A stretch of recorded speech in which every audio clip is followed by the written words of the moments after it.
2 Samuel pasal 12. Nathan memperingatkan Daud sehingga Daud menyesal. Tuhan mengutus Nathan kepada Daud. Ia datang kepada Daud dan berkata kepadanya, "Ada 2 orang dalam suatu kota, yang seorang kaya, yang lain miskin.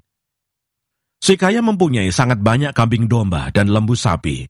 Si miskin tidak mempunyai apa-apa, selain dari seekor anak domba betina yang kecil, yang dibeli dan dipeliharanya. Anak domba itu menjadi besar padanya bersama-sama dengan anak-anaknya, makan dari suapnya dan minum dari pialanya, dan tidur di pangkuannya, seperti seorang anak perempuan baginya.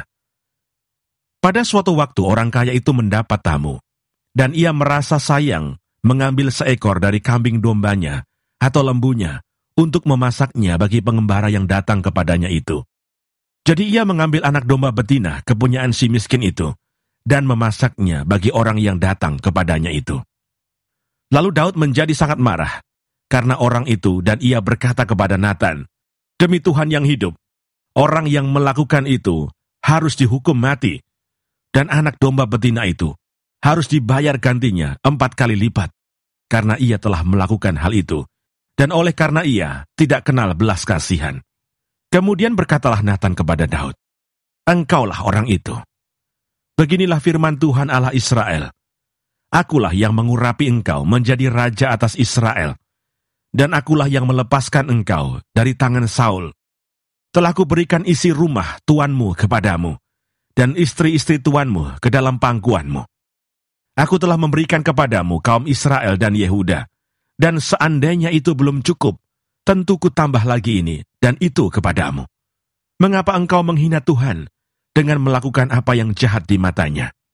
Uria orang Het itu kau biarkan ditewaskan dengan pedang. Istrinya kau ambil menjadi istrimu, dan dia sendiri telah kau biarkan dibunuh oleh pedang Bani Amon. Oleh sebab itu, pedang tidak akan menyingkir dari keturunanmu sampai selamanya, karena engkau telah menghina aku dan mengambil istri Uria orang Het itu untuk menjadi istrimu. Beginilah firman Tuhan, bahwasanya malapetaka akan kutimpakan ke atasmu yang datang dari kaum keluargamu sendiri. Aku akan mengambil istri-istrimu di depan matamu dan memberikannya kepada orang lain. Orang itu akan tidur dengan istri-istrimu di siang hari, sebab engkau telah melakukannya secara tersembunyi. Tetapi aku akan melakukan hal itu di depan seluruh Israel secara terang-terangan."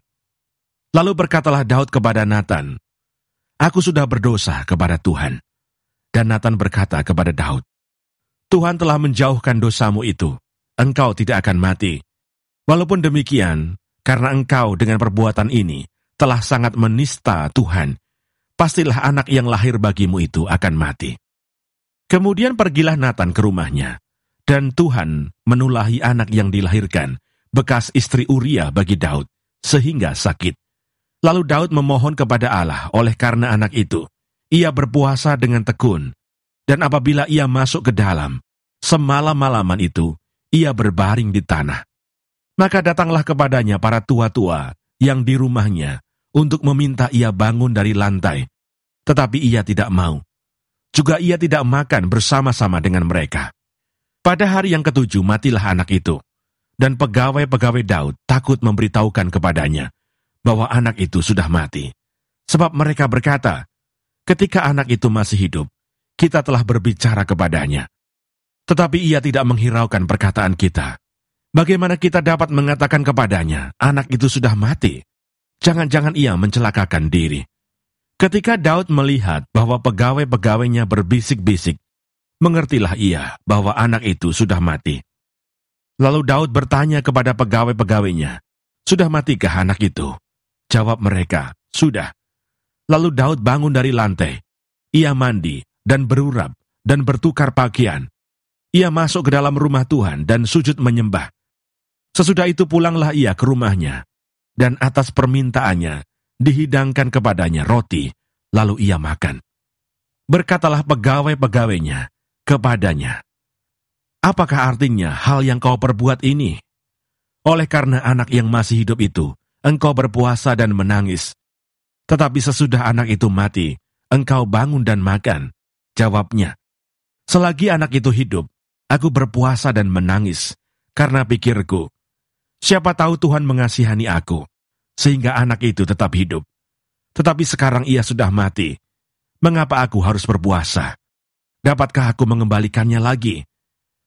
Aku yang akan pergi kepadanya, tetapi ia tidak akan kembali kepadaku. Kemudian Daud menghibur hati Batsheba, istrinya. Ia menghampiri perempuan itu dan tidur dengan dia. Dan perempuan itu melahirkan seorang anak laki-laki. Lalu Daud memberi nama Salomo kepada anak itu. Tuhan mengasihi anak ini, dan dengan perantaraan Nabi Natan, ia menyuruh menamakan anak itu Yedija, oleh karena Tuhan. Perang melawan Bani Amon berakhir. Yoab berperang melawan Raba, kota Bani Amon, dan ia merebut kota kerajaan.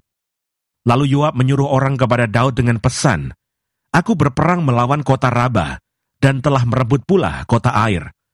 Oleh karena itu, kumpulkanlah sisa tentara, kepunglah kota itu, dan rebutlah, supaya jangan aku yang merebut kota itu, dan jangan namaku menjadi juga nama kota itu." Sesudah itu Daud mengumpulkan seluruh tentara. Ia berangkat ke kota Raba dan berperang melawannya, lalu merebutnya. Ia mengambil mahkota dari kepala raja mereka, beratnya setalenta emas, bertahtakan sebuah batu permata yang mahal, dan itu dikenakan pada kepala Daud. Juga diangkutnya banyak sekali jarahan dari kota itu.